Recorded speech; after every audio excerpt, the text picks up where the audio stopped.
Hey, today we're going to talk about a household product that most people have on hand, readily available. It's very inexpensive and it's excellent for your plants, and that is Epsom salts. Epsom salts are different than table salt. They're a completely different element. Okay, so Epsom salts are made of magnesium and sulfur and oxygen. And they're great for plants, and they're great for the cellular wall of plants. They're great for the use of chlorophyll or taking sunlight and making chlorophyll. And so they help make other nutrients plant available for your plants. So they help with that. So we're going to talk about two ways to use Epsom salts today. And it's very simple. And so let's get started. So here's a look at our Epsom salts. Looks like regular table salt, but obviously it is not. And it's very inexpensive, like I was saying, and so it's a great use. And so the two ways you can use it are as a foliar feed or a soil drench. All right, so let's talk about the how much to use. So again, I'm using just a small scale example, and going to be using it on our small little garden deck right here. And the simple conversion is this: 1 tablespoon for every gallon. Okay, so I've got a couple things here. We've got a watering can, and then we've got a little spray bottle.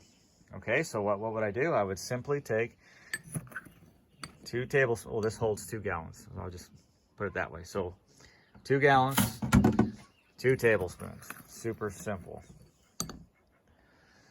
Okay. Now, as far as spray, so obviously you could use a sprayer. You just use something much more extensive if you're going to use it on a larger scale. This happens to be 24 ounces, or approximately a third of a gallon, and therefore I'll just use about a third tablespoon, and then we'll get started on using it. So in this case, I'm just using our little rain barrel here. And filling up, I'll put 2 gallons of water in there, and I'll just show you the soil drench. And then we simply water around the base of the plants.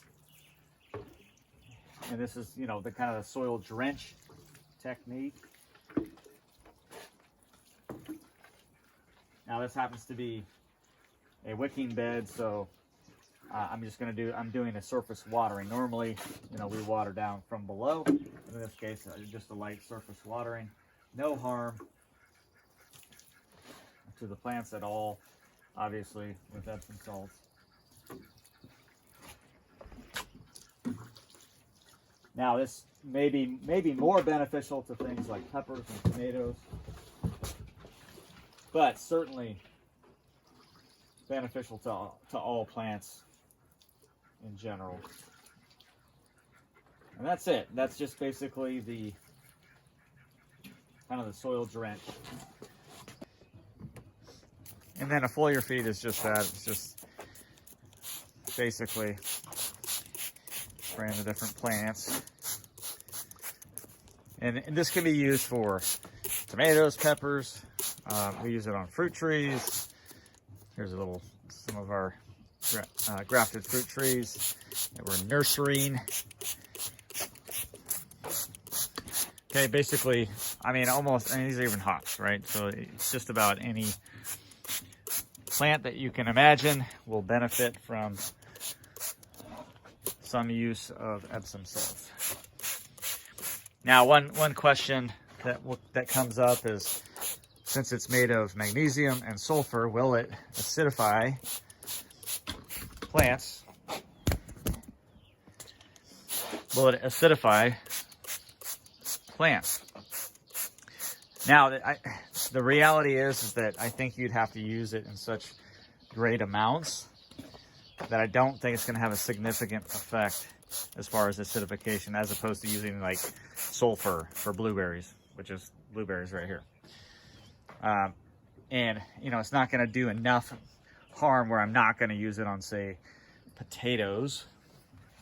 There's a couple of hops plants we propagated, and so I haven't found any problem in using it. and making it, giving it, you know, and we was using it on flowers, right? Morning glories, and the like. Okay, so it's a great product. All right, so the bottom line is it's simple and easy to use. It is very inexpensive, and it's a good thing to incorporate into your system.